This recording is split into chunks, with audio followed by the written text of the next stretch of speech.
ఇక అక్కినేని అఖిల్ ఇప్పటి వరకు 5 సినిమాలలో నటించిండు. అయితే దీంట్లో మోస్ట్ ఎలిజిబుల్ బ్యాచులర్ మటుకు కమర్షియల్ గా మంచి విజయం అయితే సాధించింది. ఇక మొదటి చిత్రం ఈ యాక్షన్ చిత్రం అఖిల్ గిట్లా ఘోరమైన పరాజయం అందుకున్నది. ఇక రెండవ చిత్రం హలో అయితే పర్వాలేదా అనిపించుకున్నది.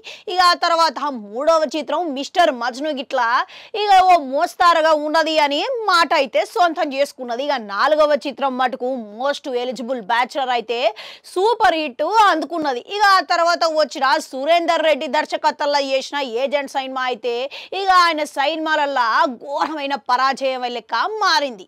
అయితే ఇక ఇప్పుడు చాలా కాలం తర్వాత ఇక ఈయన సమయం తీసుకొని యూవి సంస్థలకెళ్ళి ఓ సినిమా చేయనికే పచ్చ జెండా ఊపినట్లుగా కొన్ని కాలంకెళ్ళి కొన్ని గుసగుసలైతే వినబడ్డాయి.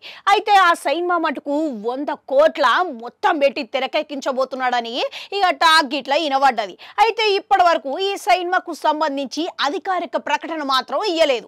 ఇక మరో పక్క చూసుకుంటే ఇక అక్కినేని అఖిల్ ఆయన సొంత ఇంటి బ్యానర్లా మరో సినిమాకు సై అన్నాడని వార్తలు అయితే వస్తున్నాయంట. అయితే ఇక ఈ సినిమా దర్శకుడు వినరో భాగ్యం విష్ణు కథతోని దర్శకుడు లెక్క అడుగుపెట్టిన మురళీ కిషోర్ తోని ఈ సినిమా తెరకెక్కించబోతున్నాడంట. అయితే ఇప్పటికే ఈ సినిమాకు సంబంధించి కథ గిట్లా పూర్తయిపోయి ప్రీ ప్రొడక్షన్లు పనులు గిట్లా షురూ చేసిరంట.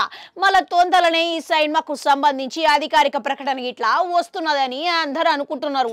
ఇక అయితే ఈ సినిమాతోని మళ్ళసారి ఆయన ప్రేమ కథనే వేస్తున్నాడంట. గది గిట్లా రాయలసీమ నేపథ్యంలో ఇక అప్పటి కాలంలో నడిచే ప్రేమ కథ లెక్క ఉండబోతున్నదంట. అయితే సాధారణంగా ప్రేమ కథల రాయలసీమ అంటే ఇక ఫ్యాక్షన్ అనేది గుర్తుకొస్తుంది. అయితే ఇక సాధారణమైన ఫ్యాక్షన్ అంశాలు దీంట్లో ఉండబోవంట. ఇక ఏదైనా కొత్త అంశంతో ఈ సినిమా తెరకెక్కించబోతున్నాడని టాక్లు అయితే వినబడుతున్నది. ఇక ప్రకటన ఇట్లా తొందరనే వచ్చే అవకాశం అయితే ఉన్నది అని అంటున్నారు. అయితే ఇక చివరిగా అక్కినేని అఖిల్ ఇక ఆయన ఇంటి బ్యానర్ల హలో సినిమా చేసిండు. ఇక ఇప్పుడు మళ్ళా ఈ సినిమాతోని షూటింగ్ లా అడుగు పెట్టబోతున్నాడని అర్థమవుతున్నది. అయితే ఇక ఇప్పటి వరకు ఇక ఆయన మొదటి చిత్రం యాక్షన్ సినిమా ప్రయత్నించిన తర్వాత ఘోరమైన పరాజయం అందుకున్న తర్వాత ఇక మళ్ళా అప్పటికెళ్ళి ఇక ఆయన ప్రేమ కథల చిత్రాలే మొదలు పెట్టడం చేసిండు.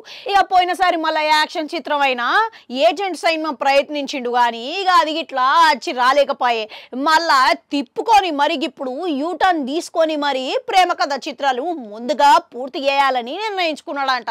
ఇక ఆ తర్వాతనే యూవి సంస్థకెళ్ళి చేయబోయే సినిమా అవకాశాలు ఉన్నాయని మాంటిన పడుతున్నది. ఇక అక్కినేని అఖిల్ రాబోయే సినిమాలు ఆయన ఆశించిన స్థాయిలో అసలు విజయం అందుకుంటాడంటారా? మీకేమనిపిస్తున్నది? కామెంట్లలో కామెంట్ పెట్టురి. అట్లనే అడుగు గంటుంటారా అది కూడా నొక్కురి మళ్ళొస్తా.